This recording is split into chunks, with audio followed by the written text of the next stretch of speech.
ನಮೋ ಸಿದ್ಧಾಣ. ಎಂದಿನಂತೆ ಇಂದು ಪುನಃ ನಾವು ಪೂಜ್ಯ 105 ಕ್ಷುಲ್ಲಕ ಧ್ಯಾನ ಸಾಗರ ಮಹಾರಾಜರ ಸನ್ನಿಧಾನದಲ್ಲಿ ಕುಳಿತುಕೊಂಡು ಒಂದಷ್ಟು ಧರ್ಮ ಚರ್ಚೆಗಳನ್ನು ಮುಂದುವರಿಸ್ತಾ ಇದ್ದೇವೆ. ಕಳೆದ ಕೆಲವು ದಿನಗಳಿಂದ ನಾವು ಗುಣಸ್ಥಾನಗಳ ಬಗ್ಗೆ ವಿಷಯಗಳನ್ನು ಗ್ರಹಿಸುವ ಪ್ರಯತ್ನವನ್ನು ನಾವು ಮಾಡ್ತಾ ಇದ್ದೇವೆ. ಮೊದಲನೆಯ ಗುಣಸ್ಥಾನವಾದಂತಹ ಮಿಥ್ಯತ್ವದಿಂದ ಮೊದಲುಗೊಂಡು ಮಿಥ್ಯತ್ವರಹಿತವಾದಂತಹ ಎರಡನೆಯ ಗುಣಸ್ಥಾನ ಸಮ್ಯತ್ವದ ಬಗೆಗೆ ಆಕರ್ಷಣೆಯನ್ನು ಪಡೆದುಕೊಳ್ಳುವ ಮೂರನೆಯ ಗುಣಸ್ಥಾನ, ನಾಲ್ಕನೆಯ ಗುಣಸ್ಥಾನದಲ್ಲಿ ಕುಲ ಪರಂಪರೆ ಮತ್ತು ಹಿನ್ನೆಲೆಯಲ್ಲಿ ಸಂಸ್ಕಾರದ ಹಿನ್ನೆಲೆಯಲ್ಲಿ ಸಮ್ಯತ್ವದ ಬಗೆಗೆ ನಂಬಿಕೆ, ಶ್ರದ್ಧೆ, ಜಿನವಾಣಿಯ ಬಗ್ಗೆ ಪೂರ್ಣ ವಿಶ್ವಾಸದ ನಡುವೆಯೂ ಕೂಡ ಒಂದಷ್ಟು ಆಚರಣೆಗಳು ಉಳಿದುಕೊಂಡಿರುವ ಪರಿಣಾಮವನ್ನು ಇದರ ಪರಿಣಾಮವಾಗಿ ಈ ನಾಲ್ಕನೆಯ ಗುಣಸ್ಥಾನದಲ್ಲಿರುವಂತಹ ಇನ್ನು ಅಶುದ್ಧ ಸ್ವರೂಪದ ಈ ಗುಣಸ್ಥಾನದ ಬಗ್ಗೆ ನಾವೀಗ ಚರ್ಚೆಯನ್ನು ಮತ್ತೆ ಪುನಃ ನಾವೀಗ ಮುಂದುವರಿಸ್ತಾ ಇದ್ದೇವೆ. ಪೂಜ್ಯರ ಮಾತುಗಳನ್ನು ಕೇಳೋದಕ್ಕೆ ಈಗ ನಾವೆಲ್ಲರೂ ಕೂಡ ನಮ್ಮ ಮನಸ್ಸು ಮತ್ತು ಕಿವಿಗಳನ್ನು ತೆರೆದುಕೊಡೋಣ. ನಮೋ ಸಿದ್ಧಾಣ.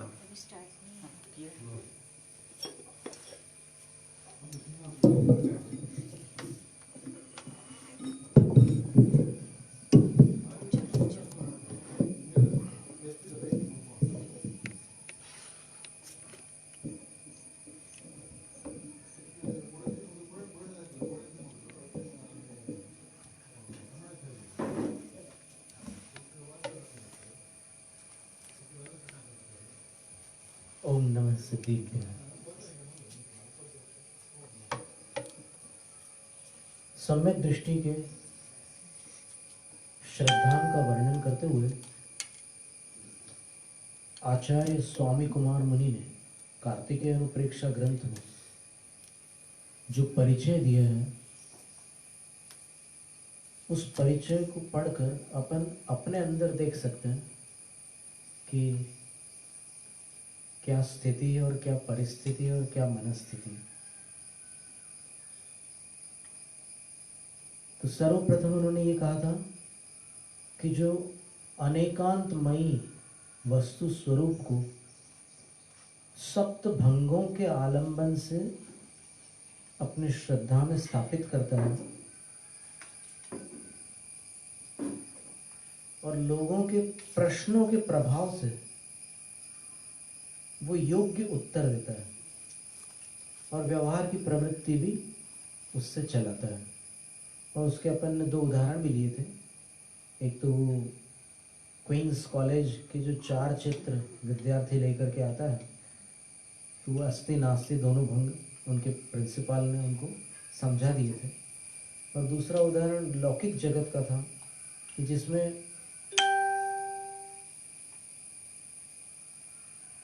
जो शब्द बोले जाते हैं उसके अभिप्राय को बच्चे बच्चे समझ जाते हैं। जैसे पिता कहता है कि मम्मी को बुलाओ, तो बेटा अपनी मम्मी को बुलाता है, पिता की मम्मी को नहीं बुलाता। तो फिर पिता के मुंह से निकला हुआ मम्मी शब्द किसका वाचक है, वो अनेकांत और स्याद्वाद से ही स्पष्ट होता है। वरना पिता के लिए तो मम्मी कौन है, उनकी मम्मी। लेकिन जब वो ऐसे शब्दों का प्रयोग करता है तो फिर अभिप्राय क्लियर हो जाता है। तो प्रथम काव्य में ये बात स्पष्ट हुई थी 9 काव्यों में से कि सम्यक दृष्टि अभिप्राय ग्राही होता है, शब्दाग्रही नहीं होता। समझना इन शब्दों को। फिर द्वितीय काव्य में ये कहा कि जो आदर पूर्वक जीव अजीव आदि 9 पदार्थों पर श्रद्धा करता है, उनको मान्य करता है, लेकिन किसके माध्यम से? अपने ज्ञान के माध्यम से नहीं, बल्कि आगम ज्ञान से वह मान्य करता है और नयों से उसको और स्पष्ट समझता है। जब अलग अलग दृष्टि से एक वस्तु को समझा जाता है तो ज्ञान स्पष्ट होता है और ज्ञान स्पष्ट होता है तो श्रद्धा निर्मल होती है।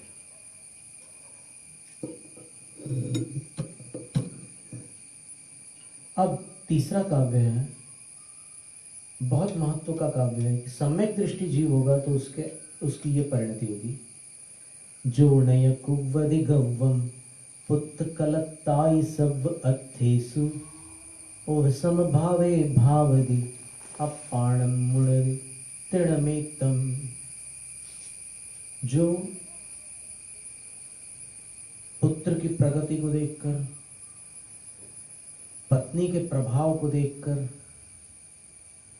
धन धान्य आदि अपने उपार्जित वैभव को देखकर उनके प्रति गर्व नहीं करता। अंदर से संतुष्ट होना अलग बात है, लेकिन अपने आप को उच्च और दूसरों को तुच्छ समझना गर्व है। एक विद्वान ने कहा था कि अपने को उच्च और अन्य को तुच्छ समझना गर्व है, मद है, स्मय है, घमंड है, अभिमान है। नहीं करता वो उनकी प्रगति, तरक्की और अपने वैभव को देखकर प्रसन्न हो सकता है, क्योंकि अभी सराग है, व्रती भी नहीं है, तो उसको अपने अंदर संतुष्टि हो सकती है, लेकिन घमंड नहीं करता। और क्या करता है? ये सम्यक दृष्टि जीव की बात है। अपने अंदर अपने को ये मिरर लगा करके देखना है। ये आगम अपने सामने मिरर है, और अपन देख लो कि इसमें जो चीज आई है वैसा मेरा चेहरा है कि नहीं है। ओसम भावे भावति, प्रशम, संवेग, आस्तिक्य और अनुकंपा इन भाव रूप परिणत होता है। अर्थात सद्य कृतापराधेषु क्षमा भावोपशमः प्रशमः। जिसने अभी अभी आपका कुछ बिगाड़ा है, अभी अभी आपके प्रति अपराध किया है, यदि आगम आपसे कहे कि क्षमा कर दो, तो सम्यक दृष्टि होगा तो तुरंत कर देगा, वरना नहीं करेगा। बहुत बड़ी बात है। सद्य कृतापराधी, वरना ऐसे सम्यक दृष्टि का टाइम तो 6 महीने का होता है। अधिक से अधिक 6 महीने में वो क्षमा कर ही देता है। जो 6 महीने में क्षमा नहीं करता वो अनंतानुबंधी कषाय वाला होता है। और अगर देशव्रती होगा, संयता संयत गुणस्थानवर्ती होगा, तो 15 दिन में क्षमा करते हैं। मुनि होंगे तो अंतर्मुहूर्त में। और यहाँ तो एक साधारण बात कह रहे हैं कि अगर आगम कह दे कि छोड़ो, जैसे क्या हुआ था कि एक बार जो रामदत्ता रानी का जीव था वो 7वें स्वर्ग में एक बहुत उच्च कोटि का देव बनता है, और उनका जो पुत्र था पूर्णचंद्र वो धर्मेंद्र बनता है। और धर्मेंद्र को कषाय आती है कि उनके पूर्व भाव के जो भाई थे संजयंत मुनि, उन पर किसी विद्याधर ने उपसर्ग कर दिया था। तो वो आते हैं धर्मेंद्र और नागपाश में उनको बांध करके समुद्र में फेंकने को तैयार हो जाते हैं। तो फिर रामदत्ता का जो उनकी माता का जीव था वो आकर उनको संबोधन देता है कि ये कषाय छोड़ो तुम। और वो बिल्कुल आगम वचन थे कि तुम जो समझ रहे हैं आज, जो तुम्हें जो कुछ दिख रहा है वो वैसा नहीं है। 8 जन्मों पूर्व ये जो संजयंत मुनि है ये राजा सिंह सेन थे, और इन्होंने एक अपराधी को दंडित किया था जिसका नाम सत्यघोष था। सत्यघोष की कथा कौन नहीं जानता। जनेऊ में कैंची रखता था कि मैं झूठ बोलूं तो जीभ काट डालूं, और उसने झूठ बोला और राजा ने उसको दंडित किया, कठोर दंड दिया। तो उसने वैर बांध करके तुम्हारे भाई संजय मुनि को, जो राजा सिंह सेन के जीव थे, उनको उपसर्ग द्वारा क्लेशित किया था। पर यह उपसर्ग उनके लिए कल्याणकारी बना, क्योंकि तुम नहीं जानते कि जब उपसर्ग हुआ था तब मुनिराज ने मन में ये विचार किया था कि जो निर्जरा मैं करना चाहता था उसको अल्पकाल में कराने के लिए उपसर्ग करता मेरे सामने आया। वही निर्जरा अब अल्पकाल में हो जाएगी इसके निमित्त से। तो उन्होंने तो इसको उपकारी माना था, और तुम अपकारी मान करके इनको समुद्र में फेंकना चाहते हो, छोड़ दो। और पूरा वर्णन करके पूरे 8 भावों का, कितनी बार इसने मारा है तुम्हारे भाई को तुम जानते नहीं हो, पूरे भवांतरों का वर्णन करके फिर अंत में उसको शांत करते हैं धर्मेंद्र को। धर्मेंद्र शांत हो जाते हैं, लेकिन बोलते हैं कि जिन विद्याधरों ने इसका सहयोग दिया है उपसर्ग में, उनको तो कोई ना कोई दंड देना होगा, क्योंकि अपराधी को दंड न देने पर प्रजा उद्दंड हो जाती है। तब वो बड़े देव जो हैं, लांतव स्वर्ग के जो देव हैं, सप्तम स्वर्ग के, वो इनको समझाते हैं कि इसकी भी आवश्यकता नहीं है। तुम इनको प्राण दंड नहीं दे रहे हो, लेकिन दंड जो दे रहे हो इसकी भी आवश्यकता नहीं है। इस जगत में सभी प्राणियों को उनका कर्म स्वयं दंडित कर डालता है, तुम क्यों दंडकर्ता बनना चाहते हो? तो धर्मेंद्र बोलता है मैं इसलिए बनना चाहता हूँ क्योंकि मेरे एक पूर्वज धर्मेंद्र ने ही इनको विद्याधर बनाया था। नमी और विनमी ये कच्छ और महाकच्छ के पुत्र थे, और कच्छ महाकच्छ राजाओं ने वृषभ देव भगवान के साथ दीक्षा ली थी, और तुमने उनके पुत्रों को विद्याधर बनाया था। दक्षिण श्रेणी तुमने विनमी को प्रदान की थी और उत्तर श्रेणी नमी को प्रदान की। तुमने, मेरे पूर्वज ने इनको विद्याधर बनाया, और यही विद्याधर वृषभ देव के मार्ग पर चलने वाले मुनि के शत्रु हो गए। मैं इनको शाप देता हूं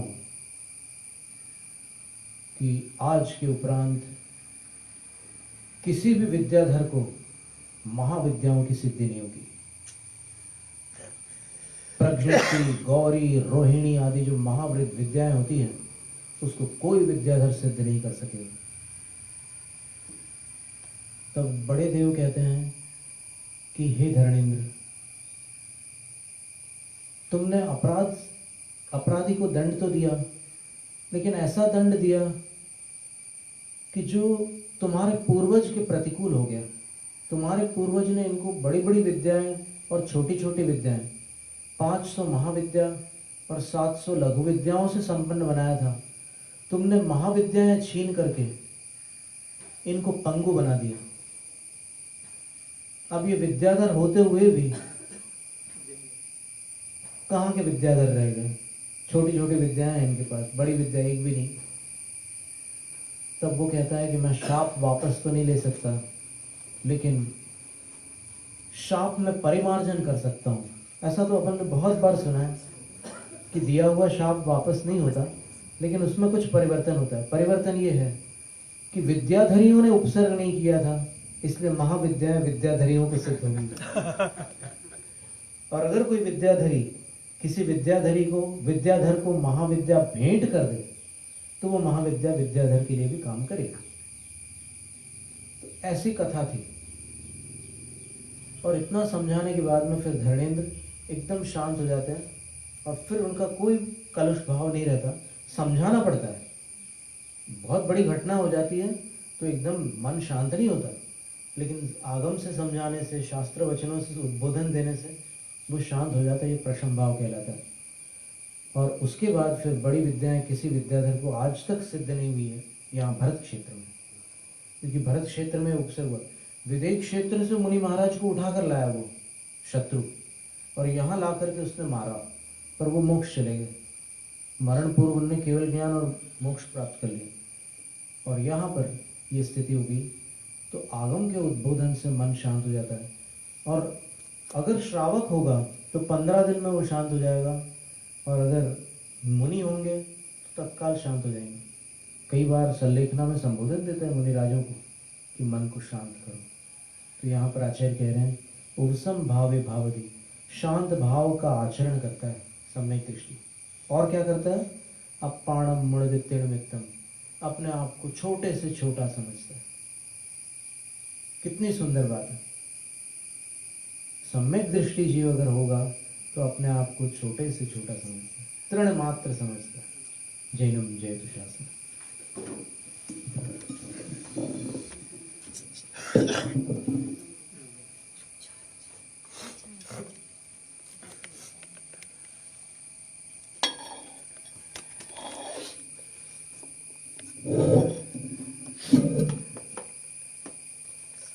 ಬಹಳ ಅರ್ಥಪೂರ್ಣವಾದಂತಹ ಕೆಲವು ಮಾಹಿತಿಗಳನ್ನು ನಾವು ಇವತ್ತು ಇಲ್ಲಿ ಪೂಜ್ಯರಿಂದ ಪಡೆದುಕೊಳ್ತಾ ಇದ್ದೇವೆ.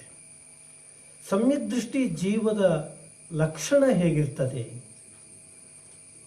ಆ ಲಕ್ಷಣದ ಸೂಕ್ಷ್ಮವಾದಂತಹ ವಿವರಣೆಗಳನ್ನು ನಾವು ಈಗಾಗಲೇ ಕೆಲವಾರು ದಿನಗಳಿಂದ ಕೇಳ್ತಾ ಇದ್ದೇವೆ. ಇವತ್ತು ನೀಡಿದಂತಹ ವಿವರಣೆ ನಿಜಕ್ಕೂ ಕೂಡ ನಮಗೆ ರೋಮಾಂಚನವನ್ನು ಉಂಟು ಮಾಡುವಂಥ ಒಂದು ಅನುಭವವನ್ನು ಕೊಡ್ತಾ ಇದೆ. ಸಮ್ಯಕ್ ದೃಷ್ಟಿಯಾದ ಜೀವಕ್ಕೆ ಸಿಟ್ಟು, ಆಕ್ರೋಶ ಇವೆಲ್ಲ ಬರೋದಿಲ್ವಂದರೆ ಬರ್ತದೆ.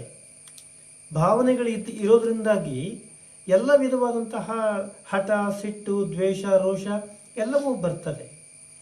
ಆದರೆ ನಾವು ನೆನಪಿಟ್ಟುಕೊಳ್ಬೇಕಾದ ಸಂಗತಿ ಏನು ಅಂದರೆ, ಎಷ್ಟೇ ದೊಡ್ಡ ಪ್ರಮಾಣದ ಆಕ್ರೋಶ ಇದ್ದರೂ ಕೂಡ ನಾವು ಆ ಸಿಟ್ಟು, ಆ ದ್ವೇಷವನ್ನು 6 ತಿಂಗಳ ಒಳಗಾಗಿ ನಾವು ಮರ್ತುಕೊಂಡ್ಬಿಡಬೇಕು.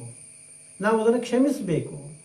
ಇಲ್ಲದೇ ಇದ್ದರೆ ಆ ಸಿಟ್ಟು, ಆ ಆಕ್ರೋಶ ಅನ್ನೋದು ಅನಂತಾನಂತ ಬಂದಿ ಕ್ರೋಧ, ಮಾನಮಾಯ, ಕಷಾಯದ ಸ್ವರೂಪದಲ್ಲಿ ನಮ್ಮನ್ನು ಅನಂತ ಕಾಲದವರೆಗೆ ಕಾಡಿಸುವಂಥದ್ದು ಆಗಿರ್ತದೆ ಅಂತ ನಾನು ಈಗಾಗಲೇ ಹಲವು ಸಂದರ್ಭ ಈ ಮಾತನ್ನು ಹೇಳಿದ್ದೆ. ನಮ್ಮ ಕೋಪ ಅನ್ನುವಂಥದ್ದು 3 ರೀತಿಯಲ್ಲಿ ಇರ್ತದಂತೆ: ಜಲಾಕ್ಷರ ಕೋಪ, ಸಲಿಲಾಕ್ಷರ ಕೋಪ ಮತ್ತು ಶಿಲಾಕ್ಷರ ಕೋಪ ಅಂತ. ಕೋಪ ಹೀಗೆ ಬಂದು ಹಾಗೆ ಹೋಗುವಂಥದ್ದು ಜಲಾಕ್ಷರ ಕೋಪ. ಅದು ಎಲ್ರಿಗೂ ಕೂಡ ಬರುವಂಥದ್ದೇ, ಅದರಿಂದ ಹೆಚ್ಚು ಅಪಾಯ ಇಲ್ಲ. ಸಲಿಲಾಕ್ಷರ ಕೋಪ ಕೆಲವು ಕಾಲ ಇದ್ದು ಹೋಗಿಬಿಡ್ತದೆ, ಸ್ವಲ್ಪ ಮಟ್ಟಿಗೆ ಘಾತಿಯನ್ನು ಅದು ಉಂಟು ಮಾಡಿಬಿಡುತ್ತೆ. ಆದರೆ ಯಾವ ಕಾರಣಕ್ಕೂ ಕೂಡ ನಾವು ಶಿಲಾಕ್ಷರದ ಕೋಪವನ್ನು ರೂಪಿಸಿಕೊಳ್ಬಾರ್ದು ಅಂತ.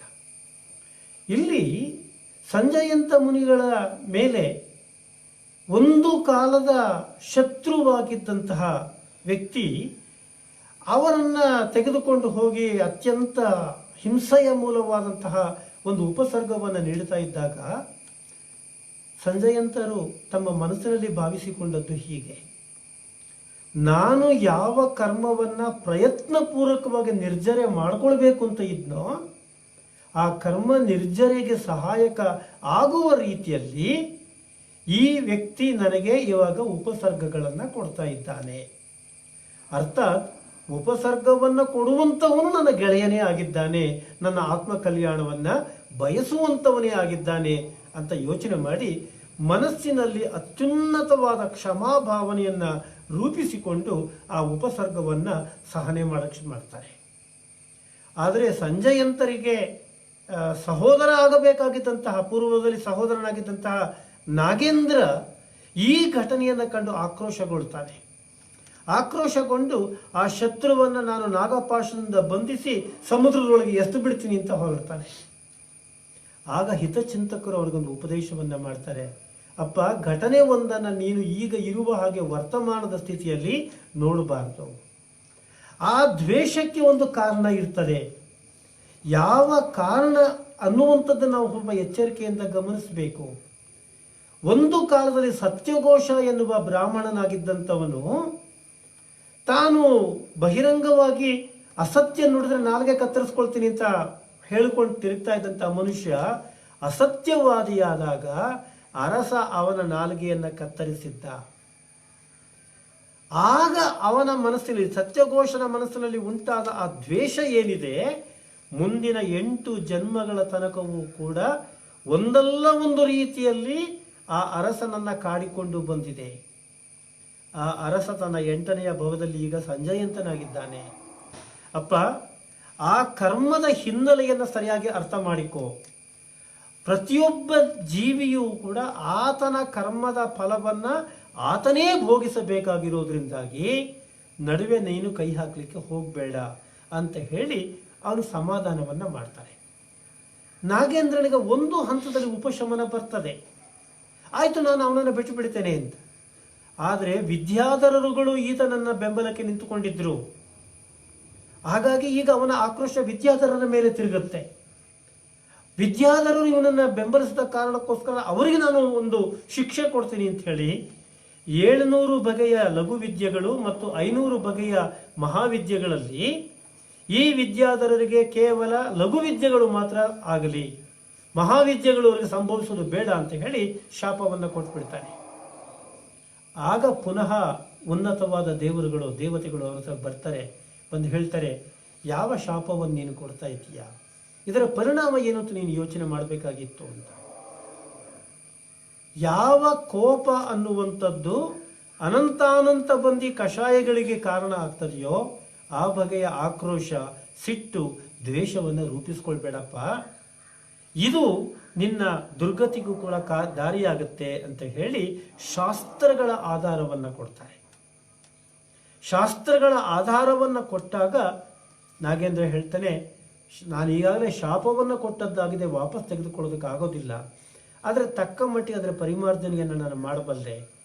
ಈ ಮಹಾವಿದ್ಯೆಗಳು, ಯಾಕೆಂದರೆ ವಿದ್ಯಾಧರ ಪುರುಷರು ಮಾಡಿದ ದೋಷಕ್ಕೆ ವಿದ್ಯಾಧರ ಸ್ತ್ರೀಯರನ್ನು ನಾನು ದೂಷಣೆಗೆ ಇಡೋದಕ್ಕೆ ಸಾಧ್ಯ ಇಲ್ಲ. ಅವರಿಗೆ ಈ ಮಹಾವಿದ್ಯೆ ದೊರಕುವಂತಾಗಲಿ, ಆದರೆ ವಿದ್ಯಾಧರ ಪುರುಷರಿಗೆ ಇದು ಸಿಗುವಂಥದ್ದು ಅಲ್ಲ ಅಂತಾರೆ. ಈ ತಾತ್ಪರ್ಯವನ್ನು ನಾವಿಲ್ಲಿ ಗಮನಿಸಬೇಕಾದದ್ದು ಏನು ಅಂತ ಹೇಳಿದ್ರೆ, ಯಾವುದೇ ವಿಧವಾದಂತಹ ಒಂದು ಭಾವನೆಗಳನ್ನು ನಾವು ಮೂಲತಃ ಅರ್ಥ ಮಾಡಿಕೊಳ್ಬೇಕಾದದ್ದು ಹೇಗೆ ಅಂದರೆ, ಮನುಷ್ಯನಲ್ಲಿ ರಾಗದ್ವೇಷಾದಿ ಭಾವನೆಗಳು ಬರ್ತವೆ, ಬರೋದಿಲ್ಲ ಅಂತ ಅಲ್ಲ.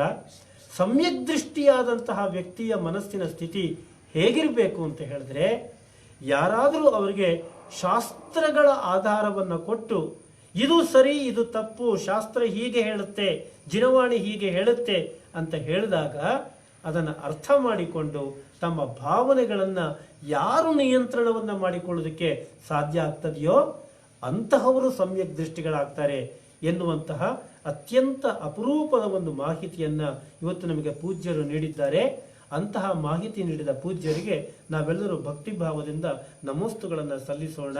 ನಮೋ ಸಿದ್ಧಾಣಂ ವರ್ಧತಾಂ ಜಿನಶಾಸನಂ.